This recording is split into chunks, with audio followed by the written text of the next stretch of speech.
भगवतो मुखम नरसिंहम विष्णु मातरम। ओके, हरे Krishna, welcome everyone. आज हम रीड कर रहे हैं श्रीमद् भागवतम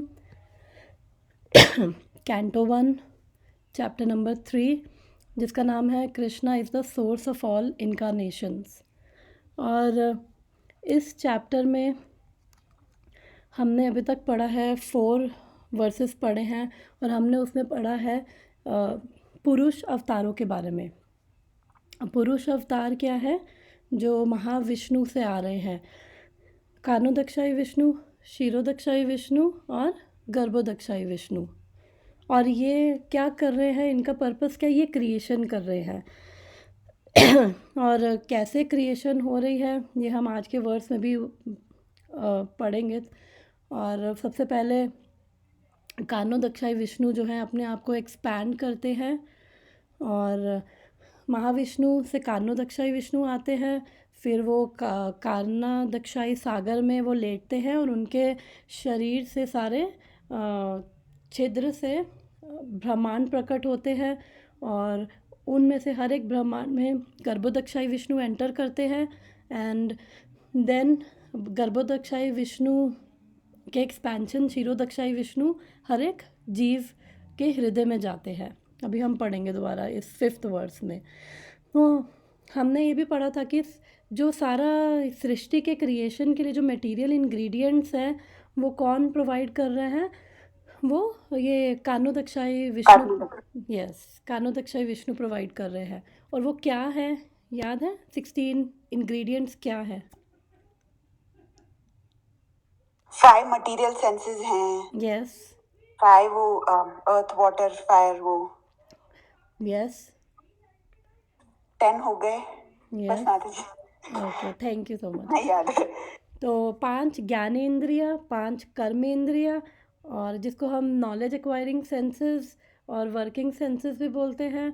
देन 5 तत्व जिससे हमारी ये बॉडी बनी है, और 15 हो गए, और एक मन, 16 हो गए। तो वो 16 एलिमेंट्स क्रिएट कर रहे हैं, और फिर उससे आगे फर्दर क्रिएशन हो रही है। फिर आज का वर्स हम स्टार्ट करते हैं।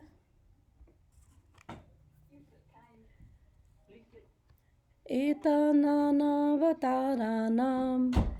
निधनं बीजम् अव्ययं यस्य अंशांशेन सृज्यन्ते देवातिर्यन्नरादया। एतानावताराणां निधानां बीजम् अव्ययं यस्य अंशेन सृज्यन्ते देवातिर्यन्नरादयः। रिसाइट करना है किसी को? मैं करूं? Yes sure. एतन्नानावताराणां निधनं बीजमव्ययम् यस्यां संसेन सृज्यन्ते देवातिर्यन्नरादयः। Thank you. इसका मीनिंग देखते हैं हम।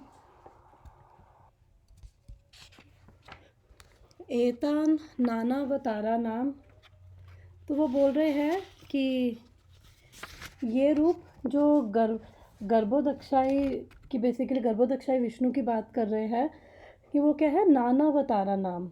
और नानावतारा नाम निधानम बीजम अव्ययम, कि बेसिकली वो क्या है? वो जो जितने भी ये अवतार हैं उनके क्या है? बीज है या सोर्स है, या फिर उनके स्टोर हाउस है। और क्योंकि स्टोर हाउस का इसलिए भी बोला गया बिकॉज कई बार जैसे फ्रूट्स होते हैं वो आते कहीं और से है, लेकिन स्टोर हाउस में रखे जाते हैं, फिर आगे उसको डिस्ट्रीब्यूट किया जाता है। तो इसलिए भी यहाँ पे बीज का मतलब सोर्स भी है और स्टोर हाउस भी है। तो बीज इसलिए भी बिकॉज आगे फर्दर इन्हीं गर्भोदक्षाई विष्णु से ही ये सारे देवता मनुष्य सारा आगे इन्हीं के थ्रू आ रहा है। और ये बोल रहे हैं, और अव्ययम मतलब कि कि ये विष्णु जो है ये सबका सोर्स है। इतनी चीज़ें इनके अंदर से आ रही हैं और लेकिन इनमें से कुछ भी माइनस नहीं हो रहा। जैसे हम अपने मटेरियल वर्ल्ड में देखेंगे 1 - 1 कितना होता है, 0 होता है। लेकिन ये विष्णु जो है यही सोर्स है और इनसे सब कुछ आ रहा है। तो स्पिरिचुअली 1 - 1 = 1 ओनली। फिर भी ये अविनाशी हैं और इनमें से कुछ भी कम नहीं हो रहा। ये पूर्ण है, ये तब भी पूर्ण है। तो अब ये नेक्स्ट है देवा तिर्यन नराधया। तो हमने ये भी पढ़ा था कि जो सेकंड चैप्टर में कि जो जब भी भगवान आते हैं हमेशा ऐसा नहीं है कि वो केवल मनुष्यों की योनि में ही आते हैं। वो देवताओं की योनि में, जानवरों की योनि में, मनुष्य की योनि में, वो कहीं भी भगवान आते हैं। और क्योंकि सभी क्या है, भगवान के अंश के अंश के अंश ही हैं। हम सभी भगवान के एक तरह से अंश ही हैं। और अब ये जो है कि ये ऐसा क्यों कर रहे हैं ये विष्णु, तो वो कह रहे हैं यस्य अंश अंशेन सृज्यन्ते, कि उनके जो अंश के अंश है वो कौन है, अंश के अंश के अंश ब्रह्मा जी हैं। और अभी हम परपट पढ़ेंगे तो चीज़ें क्लियर होंगी। तो फिर आगे प्राइमरी क्रिएशन कौन कर रहा है, ये विष्णु कर रहे हैं। फिर आगे ब्रह्मा जी को उन्होंने सारे इंग्रेडिएंट्स दे दिए। जैसे मैंने पहले भी बताया था कि अगर हलवा बनाना है तो उन्होंने सब कुछ, सूजी, घी, चीनी, कड़छी, कढ़ाई, सब कुछ दे दिया, ये लो अब बस हलवा बना लो। तो सारे इंग्रेडिएंट्स तो महाविष्णु ने दे दिए और ब्रह्मा जी क्या कर रहे हैं, सेकेंडरी क्रिएशन। उनसे आगे उन सब इंग्रेडिएंट्स को मिक्स करके सेकेंडरी क्रिएशन कर रहे हैं। तो प्राइमरी जो सोर्स कौन है, वो केवल विष्णु ही है। तो ट्रांसलेशन इनकी पढ़ते हैं। This form, the second manifestation of Purusha, is the source of indestructible seed of multifarious incarnations within the universe. From the particles and portions of this form, different living entities like demigods, men and others are created. Hindi में भी एक बार इसका translation पढ़ते हैं। आदित्य, तो ये गर्भोदक्षाय विष्णु के बारे में बात करें, राइट? यस, गर्भोदक्षाई विष्णु, क्योंकि ये सेकंड बोला है, द्वितीय प्रकट, सेकंड इनकारनेशन। तो महाविष्णु 3 फीचर्स में एक्सपैंड करते हैं। फर्स्ट है कानोदक्षाई विष्णु, सेकंड फिर कानोदक्षाई विष्णु से ही गर्भोदक्षाई विष्णु आते हैं और फिर गर्भोदक्षाई विष्णु से शिरोदक्षाई विष्णु। अभी प्रोपात के परपट में फर्स्ट पैरा में यही पढ़ेंगे, तो इसको एक बार ही दोबारा हम डिटेल में डिस्कस करेंगे। तो ये जो विष्णु जी हैं, ये तीनों विष्णु जी पानी में ही होते हैं या फिर सब अलग अलग जगह पर? अभी हम डिस्कस करेंगे। अभी हम जब परपट पढ़ेंगे ना तो मैं बताऊंगी कि ये तीनों विष्णु का क्या कार्य क्या है, इनका करते क्या है और इनका स्थान क्या है। ओके।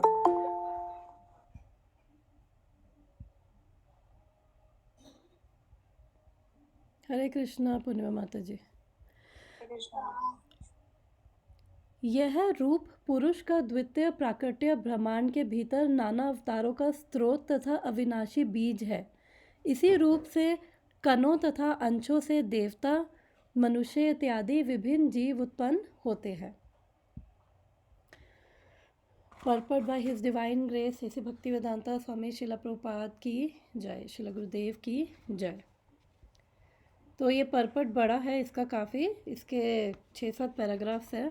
तो हम आज और कल दोनों में इसको डिस्कस करेंगे। Purport the Purusha after creating. अब ये क्यों इनके बारे में आ रहा है, क्योंकि मैंने पहले भी बताया था, एक बारी मैं दोबारा बता देती हूँ कि फर्स्ट चैप्टर में जो नैमिषारण्य में ऋषिगण इकट्ठे हुए थे, वो सूत गोस्वामी से भागवतम सुन रहे हैं। तो उन्होंने 6 क्वेश्चंस पूछे थे। तो उसमें से 4th क्वेश्चन था कि उनको बेसिकली ये क्रिएशन के बारे में जानना था कि कैसे ये मटेरियल वर्ल्ड की क्रिएशन हो रही है। तो उस रिलेशन में उन्होंने पुरुष अवतारों के बारे में पूछा था। तो ये फर्स्ट चैप्टर के 17th वर्स में। तो अब यहाँ पे 3rd चैप्टर में उन पुरुष अवतारों को डिटेल में बता रहे हैं। The Purusha after creating innumerable universes in Mahatattva entered in each of them as second Purusha Garbhodakshayi Vishnu. Presentation पे जाके उसको पिक्चर से एक्सप्लेन करती हूँ। यस, तो और ये जो है महाविष्णु भी कहाँ से आ रहे हैं, ये हमने सेकंड चैप्टर के 23rd वर्स में हमने ये डिस्कस किया था। नहीं, 23rd नहीं, आई थिंक वो तो गुना अवतारों के बारे में था 23rd वर्स। तो सेकंड चैप्टर के लास्ट के 3-4 वर्सेस में हमने डिस्कस किया था कि जो कृष्ण हैं उनसे आते हैं सबसे पहले बलराम जी, फिर बलराम जी से आते हैं चतुर्व्यूह विष्णु जो हैं वासुदेव, संकर्षण, अनिरुद्ध और Pradyumna. And then first Sankarshan से आते हैं नारायण, फिर नारायण से अगेन ये सेकंड चतुर्व्यूह विष्णु आते हैं वासुदेव, संकर्षण, अनिरुद्ध, प्रद्युम्न। देन सेकंड संकर्षण से महाविष्णु आते हैं और फिर महाविष्णु से ये 3 फीचर्स आते हैं। तो एक तरह से ये भगवान के अंश के अंश के अंश हैं।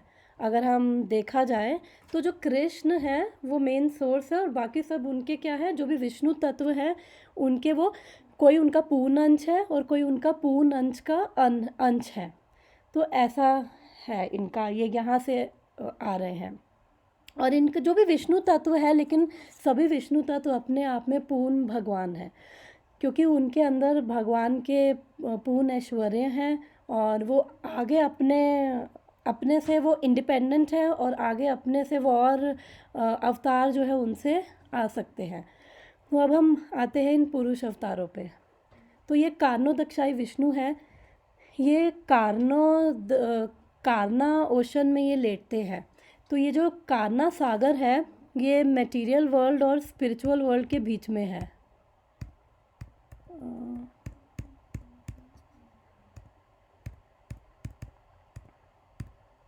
ओके, ये है कारना सागर। ये जहाँ पे मेरा माउस है ये कारना सागर है और इसमें जो ये कार्णोदक्षाई विष्णु है वो उसके अंदर लेटते हैं। फिर ये जो बबल्स दिख रहे हैं ये सारे बबल्स क्या है, उनके ही जो बॉडी के जो पोर्स हैं उनके बॉडी के पोर्स से ये बबल्स निकल रहे हैं और ये बबल्स क्या है, अपने आप में ब्रह्मांड है और ये हज़ारों लाखों ब्रह्मांड कार्णोदक्षाई विष्णु के बॉडी के पोर से निकलते हैं।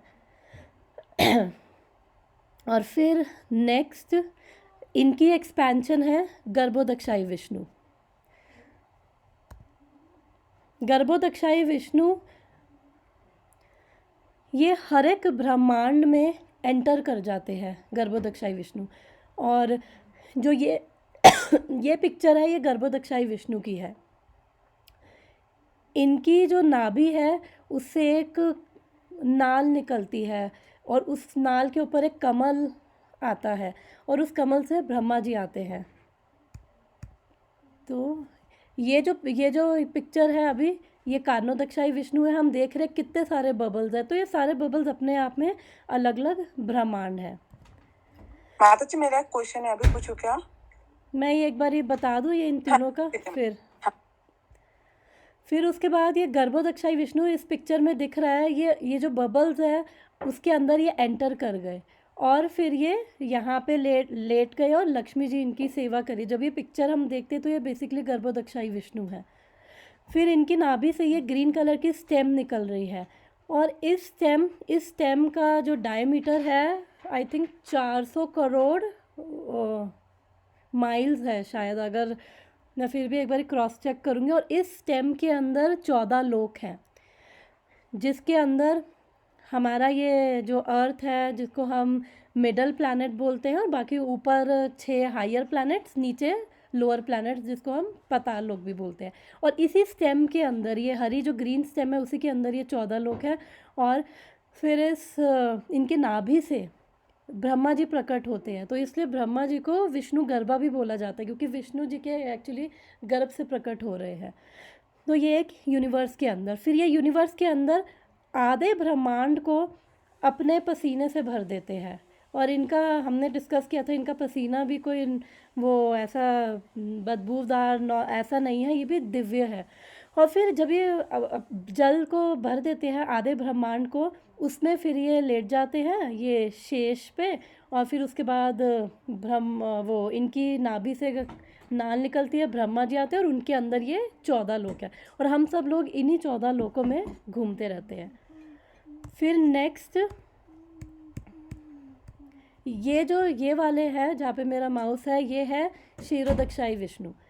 फिर जब जब सृष्टि क्रिएट होती है, जीव ब्रह्मांड में एंटर करते हैं, तो ये जो 4 रूप में दिख रहे हैं, ये क्षीरोदक्षाई विष्णु है। ये हर एक जीव के हृदय में चले जाते हैं, एंटर करते हैं। और हम सबके साथ जो भगवान है वो परमात्मा, जो हम बोलते हैं ना परमात्मा के रूप में, तो ये क्षीरोदक्षाई विष्णु हमारे हृदय में परमात्मा के रूप में फिर एंटर कर जाते हैं। और फिर ये हमारी हर एक्टिविटी को विटनेस करते हैं कि और ये भगवत गीता में आता है कि जो ये इसका एनालॉजी एक पेड़ की ब्रांच से दी गई है, कि उसी पेड़ की ब्रांच में हम जीव यानी कि जो आत्मा है वो भी बैठी है, और ये भगवान जो सुपर सोल हैं, सोल प्लस सुपर सोल दोनों बैठे हैं। लेकिन जो जीव है वो फल खाने में बिज़ी है, हम सब लोग अपने कर्म कर रहे हैं और उनको भोगने में बिज़ी हैं। और ये विटनेस कर रहे हैं, ये हमारी हर एक्टिविटी को देख रहे हैं कि कब हम इनकी तरफ मुड़ेंगे, और जब हम मुड़ेंगे तो हम सारी चिंताओं से मुक्त हो जाएंगे। तो ये बैकग्राउंड यही हम पढ़ेंगे। यस खुशी, अब क्या क्वेश्चन है? सुनो ना, वो मेरा क्वेश्चन है कि वो जो लक्ष्मी माता जी जो हम देखते हैं ना कि ऐसे नारायण जी लेटे हुए हैं, लक्ष्मी माता जी हाँ। है, तो वो कौन से वो है गर्भदक्षाई विष्णु क्या? गर्भोदक्षाई विष्णु, यस। और जो सारे बाकी जो विष्णु है वो सिंगल है? सारे विष्णु मतलब मतलब अलग अलग जो जैसे विष्णु तत्व है, यस यस, अलग उनका अलग अलग अपना पर्पस है। और यस ओके, बट जो लक्ष्मी जी के साथ रहते हैं वो गर्भदक्षाई विष्णु यस, है। ये गर्भोदक्षाई विष्णु है ठीक है, बेसिकली। थैंक यू माता जी। हरे कृष्णा। हरे कृष्णा। अब आगे पढ़ते हैं। When he saw that within the universe there was only darkness and space, without a resting place, he filled half of the universe with water from his own precipitation and laid himself down on same water. किसकी बात कर रहे हैं? गर्भोदक्षाई विष्णु की। ये गर्भोदखा सागर में लेटते हैं ये। दिस वाटर इज कॉल्ड गर्भोदका, जिसके अंदर जो ये ब्रह्मांड में भर रहे हैं उसमें लेट रहे हैं, तो ये गर्भोदका सागर है। और ये कारणोदक्षाई विष्णु कारना सागर में लेटते हैं। और जो क्षीरोदक्षाई विष्णु है, आई थिंक उनका यहाँ पे मेंशन नहीं है, वो एक क्या कहते हैं, हमारे जो ब्रह्मांड बेसिकली जो बीच का पार्ट है उसको सर्कुलर में ले रखा है। उसके आगे भागवतम में पूरी टेक्निकल डिटेल आती है जम्बू द्वीप की, और वो कैसे डिवाइडेड है। उसके बीच में एक गोल्डन माउंटेन है जिसको सुमेरु पर्वत कहते हैं। तो उसके साउथ में है श्वेत द्वीप, और ये श्वेत द्वीप स्पिरिचुअल वर्ल्ड में भी है। लेकिन ये वाला जो श्वेत द्वीप जहाँ पे ये क्षीरोदक्षाई विष्णु वो रहते हैं, वो हमारे मटेरियल वर्ल्ड के हैं। तो जहाँ पे भी भगवान होते हैं उनका धाम होता है। जैसे गोलोक वृंदावन स्पिरिचुअल वर्ल्ड में भी है, और हमारे इस मटेरियल वर्ल्ड में भी। मटेरियल वर्ल्ड में, हरे कृष्णा माता जी, हमारे इस मटेरियल वर्ल्ड में भी उसी का ही एक्सपेंशन है। तो ऐसे जहाँ पे भगवान होंगे उनका धाम भी होगा। तो ये क्षीरोदक्षाई विष्णु बेसिकली श्वेत द्वीप में ये रहते हैं, और श्वेत द्वीप यानी वाइट आइलैंड है, और बहुत सुंदर आइलैंड है। उसका पूरा प्रॉपर उसकी डायमेंशंस और वो उसकी लोकेशन वो सब दिया हुआ है श्रीमद् भागवतम में। तो फिर अब आगे पढ़ते हैं। Then from his navel the stem of lotus flower sprouted, and on the flower petals the birth of Brahma or master engineer of universal plan took place. तो अब यहाँ से इनकी जो नाभि है उससे स्टेम निकल रही है, और उसमें से जो लोटस फ्लावर है ब्रह्मा जी उसमें से पैदा होते हैं। Brahma became the engineer of universe and the Lord himself took charge of the maintenance of universe as Vishnu. तो अब जो सेकेंड प्राइमरी जो है, मेन जो सब कुछ है वो भगवान विष्णु ही कर रहे हैं. ब्रह्मा जी आगे उन्हीं को यूज़ करके सेकेंडरी क्रिएशंस कर रहे हैं. और फिर उसके बाद ये प्रभुपाद अब गुना अवतारों के बारे में बताएंगे यहाँ पे कि कैसे ब्रह्मा विष्णु और शिव जी ये कैसे इस ब्रह्मांड को क्रिएट कर रहे हैं, मेंटेन कर रहे हैं और डिस्ट्रॉय कर रहे हैं. Brahma was generated from Rajoguna of Prakriti or the mode of passion in nature, and Vishnu became the Lord of mode of goodness. क्योंकि अगर हम भी देखें तो कुछ भी अगर हम क्रिएट करते हैं, कुछ भी हम कर रहे हैं तो हमें उसके लिए पैशनेट होना पड़ता है.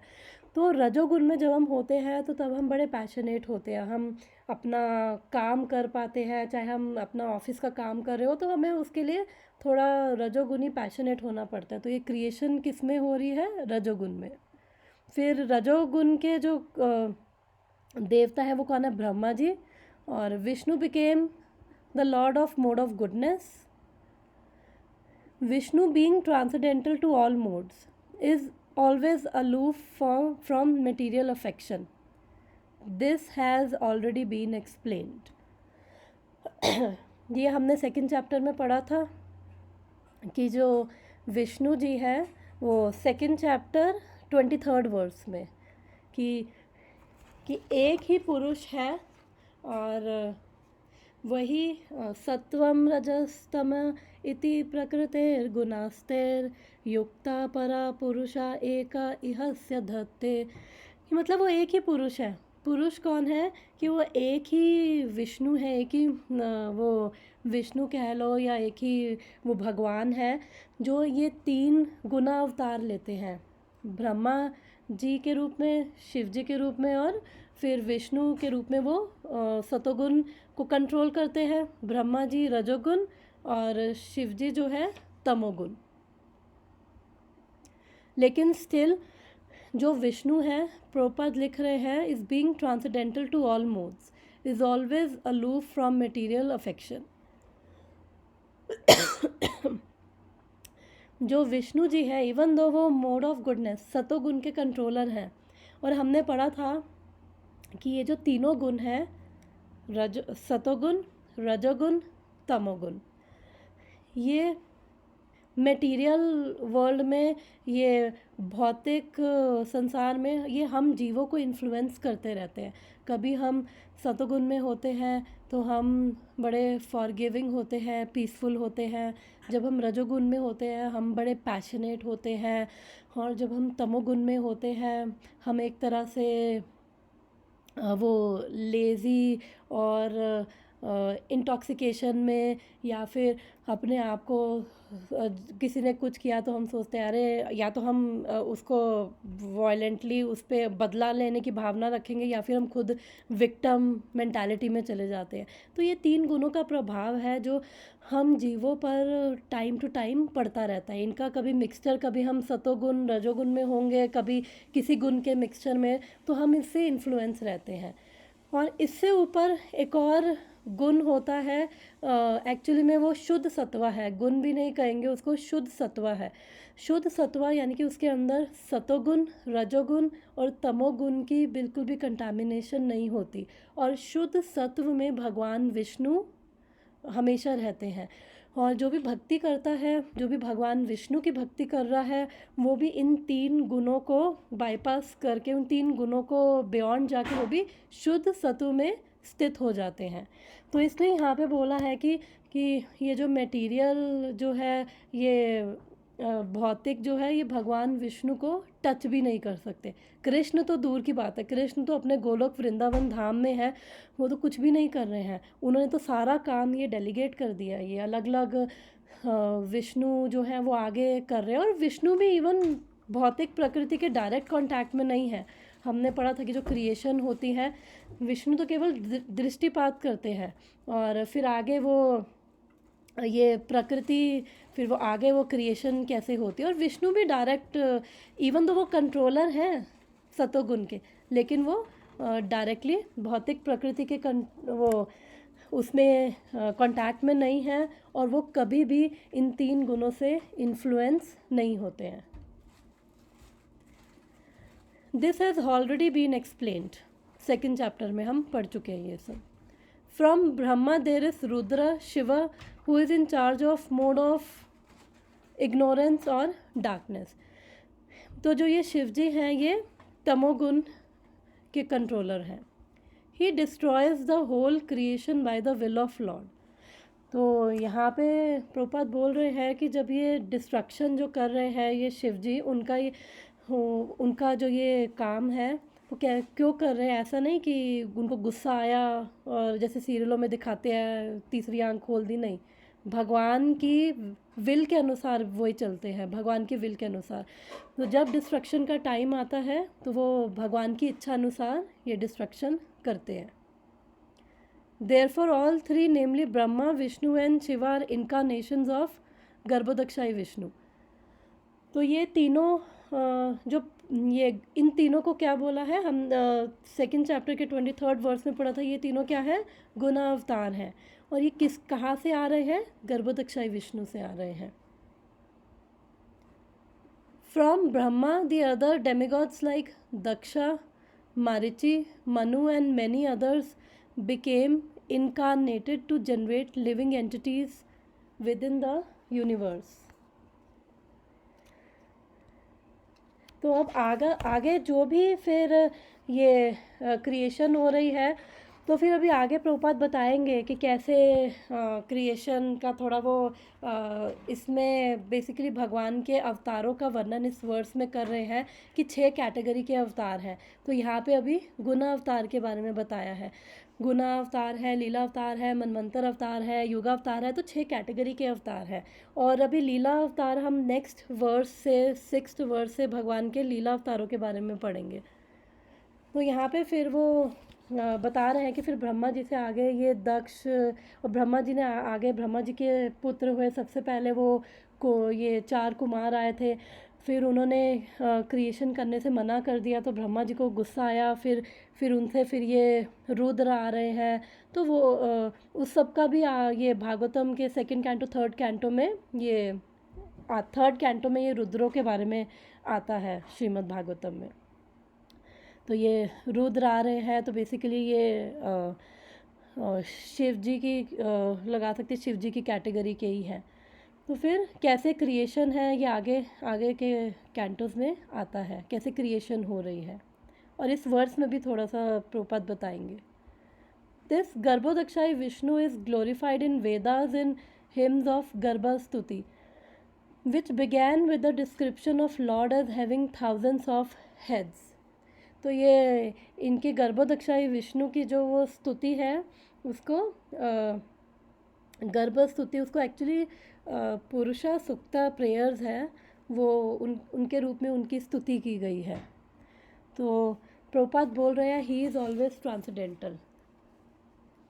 तो जो भी विष्णु हैं और विष्णु के जितने भी इनकारनेशंस हैं वो सब क्या है, ट्रांसेंडेंटल ही हैं। और यहाँ पे जो वो बोल रहे हैं कि आगे ब्रह्मा जी से ये सारी क्रिएशन, फिर सेकेंडरी क्रिएशन ब्रह्मा जी से हो रही है, तो यहाँ पे वो डार्विन की थ्योरी को बेसिकली यहाँ पे उसको गलत रिफ्यूट कर रहे हैं। बिकॉज़ उस जो हम सब ने पढ़ी है अपने स्कूल में कि लाइफ कहाँ से आ रही है, कि वो कुछ ब्लास्ट हुआ, फिर life is coming from nothing.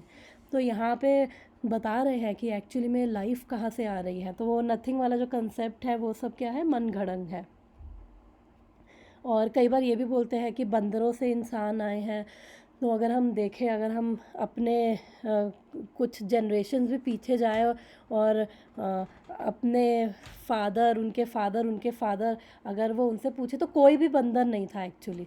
और इवन हमारे उसमें तो प्रॉपर गोत्र होते हैं कि सबको गोत्रों में डिवाइड किया गया है, कोई इस गोत्र का है, कोई उस गोत्र का है। तो बंदरों का तो कोई मेंशन ही नहीं है। तो ये जो क्रिएशन है ये ना बंदरों से आ रही है, ना ये ऐसा नहीं है कि किसी नथिंग क्रिएटेड लाइफ, ऐसा भी नहीं है। तो यहाँ पे हम पढ़ के समझ पा रहे हैं कि ये सब के पीछे क्या है, भगवान है। और जैसे एक पेड़ में एक सीड होती है, सीड से वो इतना बड़ा पेड़ उग जाता है और उसके बाद वो सीड नज़र नहीं आती है, लेकिन उसका सोर्स क्या है, वही सीड है। तो भगवान क्या है, भगवान ही एक्चुअली में वो सोर्स है। और फिर बाद में आगे सब प्रकृति और वो सब इतना कुछ हो रहा है कि जो समझ नहीं पाता फिर वो अपनी ये थ्योरीज लेके आते हैं कि ऐसा हो रहा है, ऐसा हो रहा है। तो ये सब कुछ बता रहे हैं कि इनको पढ़ने का भी पर्पस इनसे यही, हमने लास्ट टाइम भी डिस्कस किया था कि इससे हमें पता चलता है ये चीज़ें पढ़ के कि जो भगवान है कितने महान है, उनको कुछ भी करने की ज़रूरत नहीं है। लेकिन और वो ना उनको कुछ करने की ज़रूरत है, ना उनको किसी चीज़ की टेंशन है, आत्माराम है वो, लेकिन स्टिल वो हमें प्रेम करते हैं। उन्होंने हमारे लिए ये क्रिएशन करी है और वो हमें इतना प्रेम करते हैं कि वो हर एक के, हर जो भी जीव भगवत धाम से जो भी यहाँ पे आ रहा है भगवान से विद्रोह करके, वो भगवान अपने आप को एक्सपैंड करके उस जीव के हृदय में है। चाहे वो स्टूल का वर्म हो, या चाहे वो ब्रह्मा जी हो, चाहे वो कोई भी हो। तो इसलिए भगवान हमसे इतना प्रेम करते हैं कि उनकी इतनी ग्लोरीज हमें समझ आता है कि एक्चुअली में भगवान क्या है। और ये हमें तो भौतिक ही समझ नहीं आता कि ये सब कैसे हो रहा है, और ये स्पिरिचुअल तो हम भूल ही जाए कि कैसे हो रहा है। लेकिन स्टिल हम जब भागवतम पढ़ते हैं तो हमें अंडरस्टैंडिंग मिलती है कि भगवान जो है क्या है, स्टिल वो हमारे साथ आ रहे हैं, हर जीव के साथ आ रहे हैं, और वो चाहते हैं कि हर जीव जो है उनके पास वापस भगवत धाम आए। The Vishnu who is the plenary portion of Garbhodakshai Vishnu is the super soul of the universal life and he is known as the maintainer of universes और Shirodakshai Vishnu। तो अब यहाँ पे शिरोदक्षाई विष्णु की बात कर रहे हैं कि he is the super soul of universal life. तो हर एक जीव के हृदय में कौन है, शिरोदक्षाई विष्णु है। तो भगवान शिरोदक्षाई विष्णु के रूप में हमारे हृदय में, हर एक के हृदय में। इसलिए हम जो भी कर रहे हैं भक्ति में, हमारे मोटिव्स, हमारे इंटेंशंस, भगवान को सब पता है। और भगवान देख रहे हैं कि हम क्या करने की कोशिश कर रहे हैं और कैसे हम भक्ति कर रहे हैं। भक्ति तभी बोला जाता है कि जो भक्ति है वो इंटरनल है, एक्सटर्नल कुछ नहीं है, क्योंकि भगवान हमारे अंदर है, हमारी इंटरनल जर्नी है। तो इसलिए हम कई बार एक्सटर्नल्स में चले जाते हैं, ऐसा करना है, वैसा करना है, that is also good, but जितना हम इंटरनलाइज होंगे उतना ही हम भगवान को प्राप्त कर पाएंगे। So the three features of original Purusha are thus understood, and all the incarnations within the universe are emanations from this Shirodakshai Vishnu।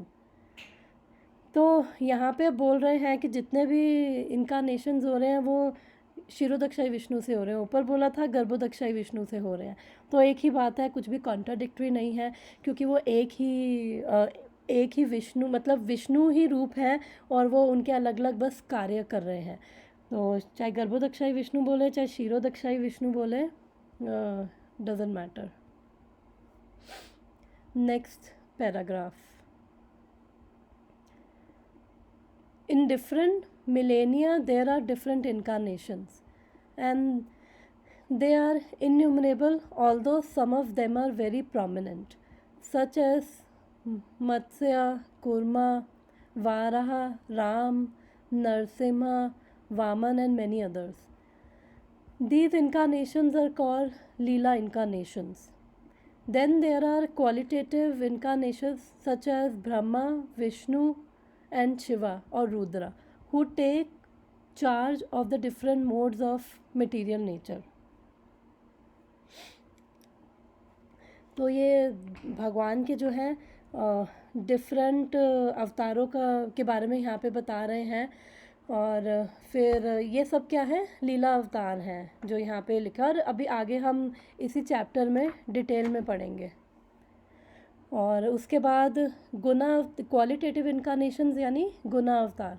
गुना अवतार यानी कि ब्रह्मा, विष्णु और शिवा, ये तीनों क्या हैं, गुण अवतार, क्योंकि ये तीनों एक ही हमने पढ़ा था कि एक ही पुरुष है, वो अपने आप को इन तीनों में एक्सपैंड कर रहा है, ब्रह्मा जी, विष्णु जी, शिव जी।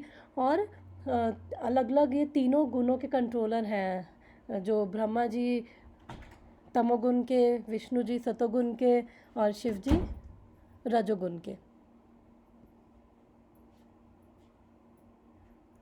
Lord Vishnu is non different from the personality of God head. तो यहाँ पे बोल रहे हैं कि जो भगवान विष्णु और कृष्ण में कोई डिफरेंस नहीं है। Lord Shiva is the marginal position between the personality of God head and the living entities or the jivas. Brahma is also Jiva Tattva, the highest pious being or greatest devotee of Lord is empowered with the potency of Lord for creation and he is called Brahma. तो यहाँ पे अब बोल रहे हैं कि जो ब्रह्मा जी हैं, एक्चुअली यहाँ पे बेसिकली 3 तत्व होते हैं। एक है विष्णु तत्व, एक है शिव तत्व और एक है जीव तत्व। तो जो जीव तत्व है, जो ब्रह्मा जी हैं, वो क्या है? जीव तत्व है। हम सब भी लोग क्या है? हम सब भी जीव तत्व ही हैं। और ब्रह्मा जी क्या है? फर्स्ट लिविंग बीइंग है। और विष्णु जी और उनके सारे जो भी अवतार हैं वो कौन है? विष्णु तत्व है। और ये जो शिव जी हैं, ये बेसिकली ये जो शंभु तत्व या शिव तत्व है, ये इन दोनों के बीच में है। तो बेसिकली अलग अलग क्वालिटीज़ होती हैं। जैसे हम बोलते हैं कि जो कृष्णा है उनके अंदर 64 क्वालिटीज़ है। वैसे भगवान के अंदर इन्यूमरेबल क्वालिटीज़ है, बट अपने समझने के लिए हमने 64 क्वालिटीज़ बोली है। तो उस वे से अगर हम देखें तो विष्णु जी के अंदर 60 क्वालिटीज़ हैं और जो ये शिव जी हैं उनके अंदर 55 क्वालिटीज़ है और जो ब्रह्मा जी हैं उनके अंदर 50 क्वालिटीज़ है। और हम जीव भी जो है मैक्सिमम कोई बहुत ही पायस, बहुत ही वो उच्च लेवल पे भी होगा ना, तो उसके अंदर माइन्यूट लेवल में केवल 50 क्वालिटीज़ है। और एक चैतन्य चरितमृत का मध्य लीला का एक वर्स आता है जिनके अंदर, मेरे को वर्स याद नहीं आ रहा है, उनके अंदर ये सारी क्वालिटीज़ कि क्या 4 क्वालिटीज़ भगवान कृष्ण की क्या डिफरेंट है शिव जी से, वो सब उन्होंने एक्सप्लेन किया हुआ है। तो एक बार चेक करके मैं बता दूँगी। तो जो ये शिव जी हैं, हमने इनको पहले भी 2-3 बार डिस्कस कर रखा है। ये शिव तत्व क्या है? ये डिफरेंट है। अभी हमने पढ़ा था कि जो फर्स्ट पैराग्राफ में हमने पढ़ा था कि जो ये शिव हैं, ये कहाँ से आ रहे हैं? ये from Brahma there is Rudra who is in charge of mode of darkness. तो शिव जी जो हैं उनकी जो पोजीशन है वो ब्रह्मा जी से ऊपर है। स्पिरिचुअली अगर हम देखें तो शिव जी की पोजीशन ब्रह्मा जी से ऊपर है। जो वो ऊपर लिखा हुआ है कि जो ये रुद्र आ रहे हैं, शिवा जो है ये ब्रह्मा जी से आ रहे हैं, तो वो बेसिकली अगर हम ऐसे समझ सकते हैं कि वो इस मटेरियल वर्ल्ड में एंट्री ऐसे ले रहे हैं, लेकिन उनकी जो पोजीशन है शिव जी की ब्रह्मा जी से ऊपर है। ब्रह्मा जी जीव तत्व है और हम में से भी कोई भी जीव जो है ब्रह्मा बन सकता है अगर 100 लाइफ टाइम्स तक विदाउट एनी फॉल्ट अगर हम अपने वर्ण आश्रम धर्म का पालन करते हैं तो ब्रह्मा बन सकते हैं। लेकिन शिव जी कभी नहीं बन सकते हैं, क्योंकि शिव जी क्या है? ऑलमोस्ट वो भगवत तत्व ही है, भगवत तत्व के वो बराबर ही है शिव जी। और यहाँ पे हम नेक्स्ट वर्स में पढ़ेंगे। तो जो शिव जी है इन दोनों के बीच में है, जीव से ऊपर है, लेकिन विष्णु तत्व जो है उनके बराबर नहीं है। बिकॉज़ उनका जो कार्य है, बिकॉज़ वो क्या कर रहे हैं? वो ये प्रकृति जो है, भौतिक प्रकृति, उससे डायरेक्ट कांटेक्ट में आते हैं शिव जी। तो वो जो ये दुर्गा देवी है, ये भौतिक प्रकृति है, तो उनके डायरेक्ट कांटेक्ट में आके फिर वो आगे ये क्रिएशन मेंटेनेंस और डिस्ट्रक्शन कर रहे हैं। तो जब क्रिएशन करनी होती है, तो क्रिएशन होनी होती है, तो ये मैंने पहले भी इसका I think I don't know मेरे पास वो स्लाइड है या यस। तो जो शिव जी है वो ये सदा शिव जो है ये महाविष्णु है। हमने चैतन्य चरितमृत में पढ़ा था कि ये अद्वैताचार्य जो है ये सदा शिव की ही एक तरह से एक्सपेंशन है। तो ये सदा शिव क्या है, महाविष्णु है। एक तो सदाशिव ये है और एक सदाशिव है जो ये ब्रह्म ज्योति, ये वैकुंठ लोक से नीचे एक कैलाश पर्वत है, वो हमारा मटेरियल वर्ल्ड वाला नहीं है, वहाँ पे भी एक सदाशिव है। तो वो इन्हीं की एक्सपेंशन है, वो बेसिकली उनको हम कह सकते हैं शंभु तत्व। लेकिन ये सदाशिव है, ये डिफरेंट, ये विष्णु है, ये महाविष्णु है। तो जब ये महाविष्णु जब इनकी क्रिएशन की डिज़ायर होती है तो रमा देवी जो लक्ष्मी देवी है वो समझ जाती है, तो इनकी सृष्टि से वो शंभु तत्व निकलता है। तो जो शंभु है फिर वो, क्योंकि ये विष्णु जो है कभी भी भौतिक प्रकृति के साथ डायरेक्ट कांटेक्ट में नहीं आते, तो ये शंभु के रूप में जो इनकी दृष्टि है वो शंभु के रूप में वो फिर ये जो प्रकृति है माया देवी उनके साथ ये कांटेक्ट में फिर आगे सृष्टि क्रिएट करते। तो ऐसे ये क्रिएट कर रहे हैं और फिर ये डिस्ट्रॉय कैसे करते हैं, जब ये रुद्र के रूप में ये डिस्ट्रक्शन करते हैं। तो ये सदा शिव की एक्सपेंशन है, ये शंभु है, ये शिव, और ये अलग अलग इनकी मैनिफेस्टेशन है। तो ये रुद्र ब्रह्मा जी से आ रहे हैं लेकिन इन्हीं का ही शंभु ही है, ये शंभु तत्व ही है। तो शिव जी का थोड़ा सा कॉम्प्लिकेटेड है, बट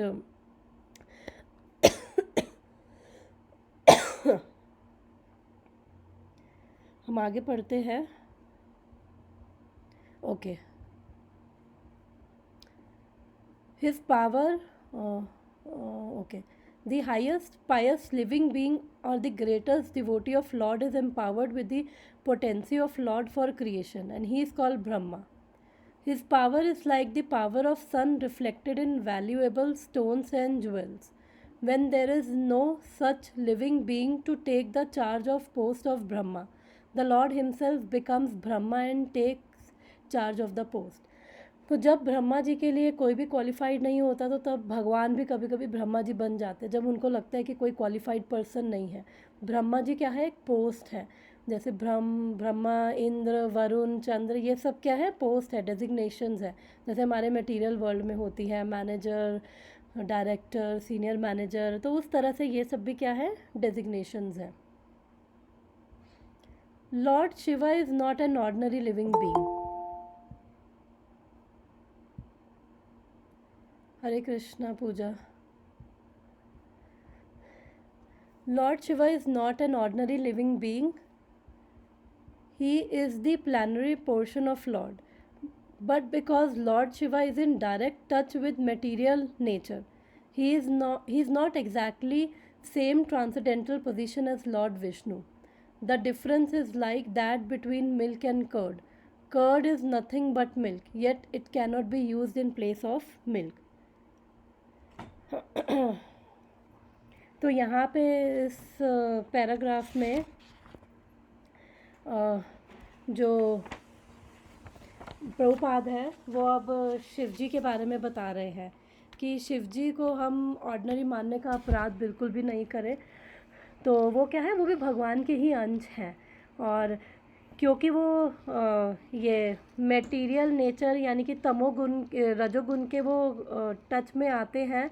तो इस पे जीव गोस्वामी जी बताते हैं कि जो बेसिकली ब्रह्मा जी ब्रह्म संहिता में बोलते हैं कि दीपाचरे एवा ही दशनांतरम अभ्युपेता दीपायते विव्रता हेतु समान धर्मा यस्तदाग्र एवा ही च विष्णुतया विभाति गोविंदमादि पुरुषम तमहम भजामि।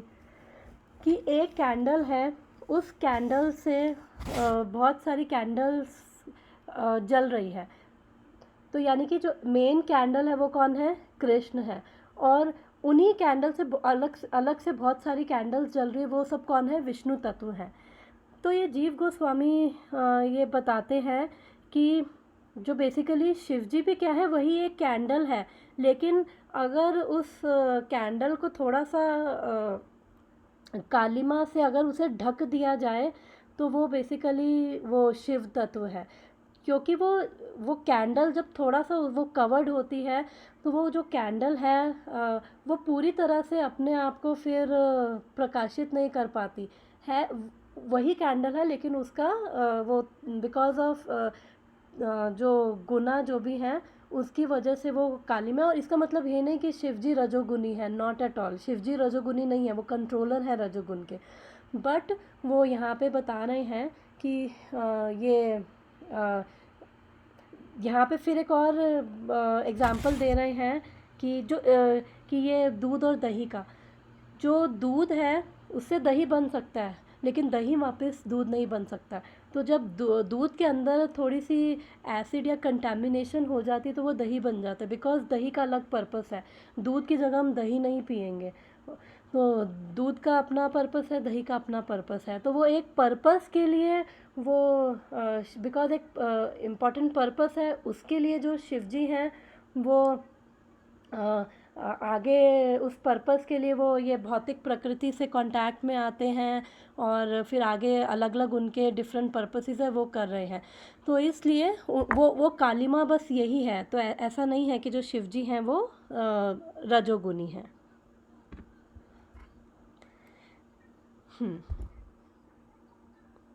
क्योंकि शिवजी जो हैं वो भी परमहंस हैं, वो भी दिव्य अवस्था में हैं, बस वो टच करते हैं तमोगुण को, इसलिए। और भगवान विष्णु वो टच नहीं करते। तो हम ऐसे समझ सकते हैं शिवजी टच कर रहे हैं लेकिन भगवान विष्णु वो टच नहीं करते हैं। तो ये डिफरेंस है, ऑलमोस्ट भगवत तत्व ही हैं शिवजी। तो अभी तक इसमें किसी का कुछ क्वेश्चन टाइम अभी आई थिंक है हमारे पास।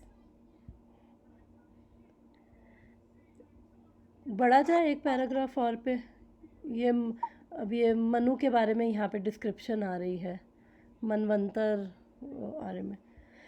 तो आई थिंक आज के लिए अगर पढ़ना है तो हम एक पैराग्राफ और पढ़ लेते हैं, फिर बाकी हम कल पढ़ेंगे। एक बात पूछूं? यस।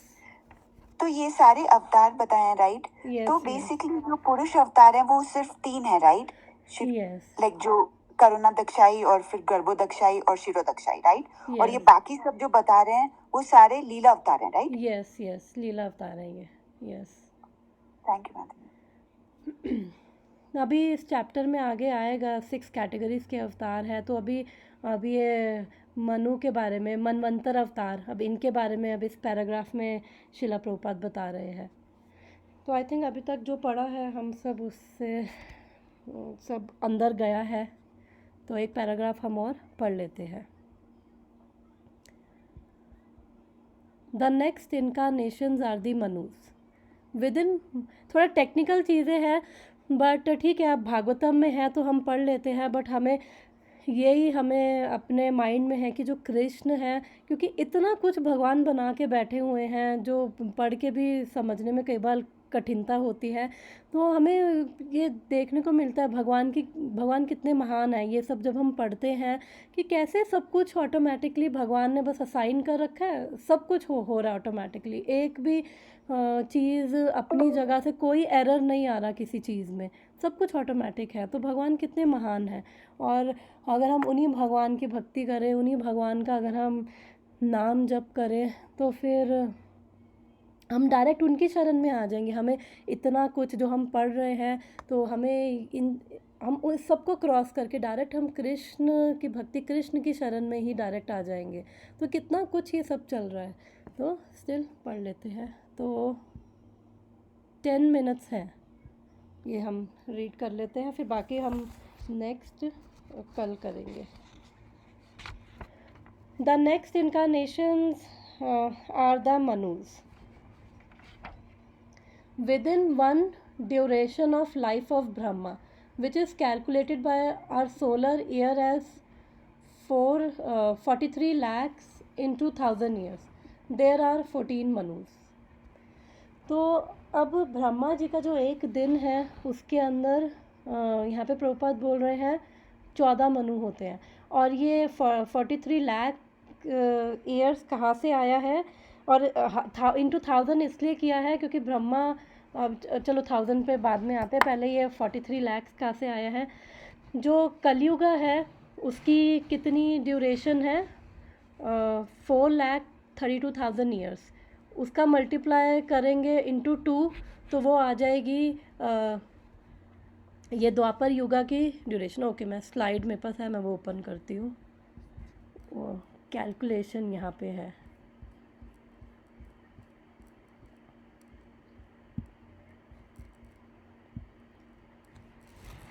तो कलयुग 4,32,000 ईयर्स मल्टीप्लाई बाय 2, उसकी ट्वाइस 8,64,000 द्वापर युगा की वो उतना स्पैन है। फिर त्रेता युगा कितने साल का है, मल्टीप्लाई कलयुगा का जितना है ड्यूरेशन मल्टीप्लाई बाय 3, 12,96,000 ईयर्स। फिर सतयुगा मल्टीप्लाई बाय 4, ये है 17,28,000 ईयर्स। तो इन सबको टोटल करेंगे तो ये 43 lakhs और 20,000 ईयर्स आ जाएगा।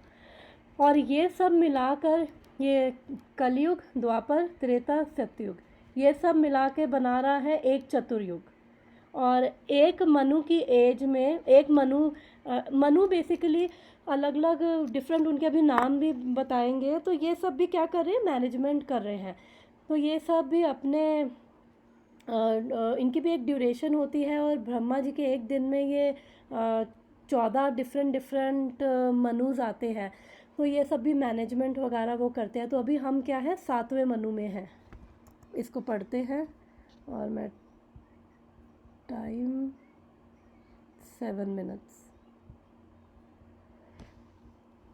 और एक चतुर्युग जो है वो इन 4 युगों का जब हम कंबाइन करते तो वो एक चतुर्युग बन जाता है। और एक मनु का क्या कितनी ड्यूरेशन है, 71 चतुर्युग उनकी ड्यूरेशन है। एक मनु महाराज इतने टाइम पे वो सब आगे मैनेजमेंट वगैरह वो सब कर रहे हैं। तो 14 मनु है। और देयरफॉर देयर आर 420 मनुज in 1 month and 5,040 manus in 1 year of Brahma. Brahma lived for 100 years of his age. Therefore, there are 5,000 into 100. तो ये 5,04,000 manus in the duration of Brahma's life. तो ये जो मनु है, ब्रह्मा जी की एज कितनी है, 311 ट्रिलियन ईयर्स। ब्रह्मा जी के एक दिन में 1000 टाइम्स ये चतुर्युग बीत जाते हैं, इसलिए इंटू 1000 वो किया था उसमें। 1000 बार ये चतुर्युग बीत जाते हैं। ब्रह्मा जी की रात भी इतनी लंबी होती है। तो यहाँ पे एक मनवंतरा की अगर 71 इंटू वो करे तो कैलकुलेशन 306 मिलियन ईयर्स दे रखी है। और ब्रह्मा जी का एक दिन यानी कि उसको एक कल्प बोलते हैं। तो वो ये कैलकुलेशन दे रखी है, 4.3 बिलियन ईयर्स है। और उसके बाद ब्रह्मा जी का एक साल इतना नंबर पढ़ लेना। और ब्रह्मा जी की जो लाइफ स्पैन है 311 ट्रिलियन ईयर्स। ब्रह्मा जी के 100 ईयर्स, हमारे 311 ट्रिलियन ईयर्स है।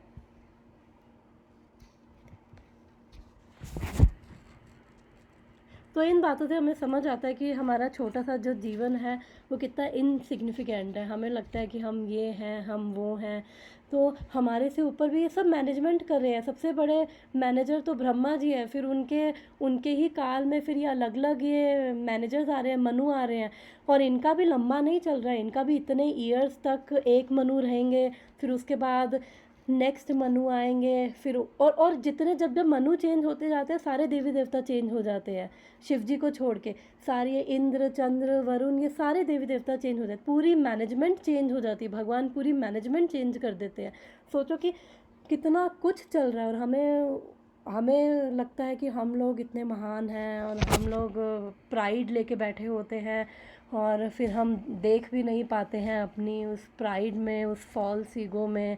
और लेकिन ये सब हमसे ऊपर, हमें लगता है कि इसी मटेरियल वर्ल्ड के कुछ जो लोग हैं इन्फ्लुएंशियल हैं, हम उनसे इन्फ्लुएंस हो जाते हैं। तो लेकिन हमसे भी ऊपर ये हायर प्लैनेट्स हैं, वहाँ पे जो जीव हैं वो हमसे बहुत बेटर सिचुएशन में और हमसे बेटर वो जो ऑप्युलेंसेस वो भोग रहे हैं। लेकिन स्टिल हमें तब भी ब्रह्मा नहीं बनना है, हमें मन्नू भी नहीं बनना है, हमें केवल भगवान का भक्त बनना है। इतने पचड़ों में पड़े, भगवान आके आराम से लेट रहे हैं, फिर अपने पसीने से वो पूरा जल भर रहे हैं, तो हम भी यही करते हैं, हम भी इंजॉय करने के लिए हम भी अपना पसीना बहाते हैं, लिटरली पसीना नहीं बहा रहे बिकॉज, लेकिन हम भी उतनी तपस्या कर रहे हैं केवल वो इच्छाओं को पूरी करने के लिए। और ये इच्छाएं हमारी इस लाइफ टाइम के नहीं, पता नहीं पिछले कितने लाइफ टाइम से है, और हम वही सारी इच्छाएं जो पिछले लाइफ टाइम में करी, वही सारी चीज़ें हमें अब इस लाइफ टाइम में भी चाहिए, क्योंकि हमें पता नहीं है कि एक्चुअली में कौन है हम, भगवान कौन है, क्या उनकी पोजीशन है, क्या हमारा संबंध है उनके साथ। तो हम सब लोग को इन सब चीज़ का ज्ञान नहीं है। तो जब हम थोड़ा बहुत, भागवतम हमें ये सब चीज़ें बता रहे हैं, तो जब हम ये पढ़ते हैं फिर हम फील कर पाते हैं कि हम इतने भी सिग्निफिकेंट नहीं हैं। तो बाकी हम कल यहाँ से कंटिन्यू करेंगे इस पैराग्राफ से। अब 3 मिनट रह गए हैं, तो किसी को कुछ ऐड करना है लास्ट 3 मिनट्स में, कुछ रियलाइजेशन तो शेयर कर सकते हो।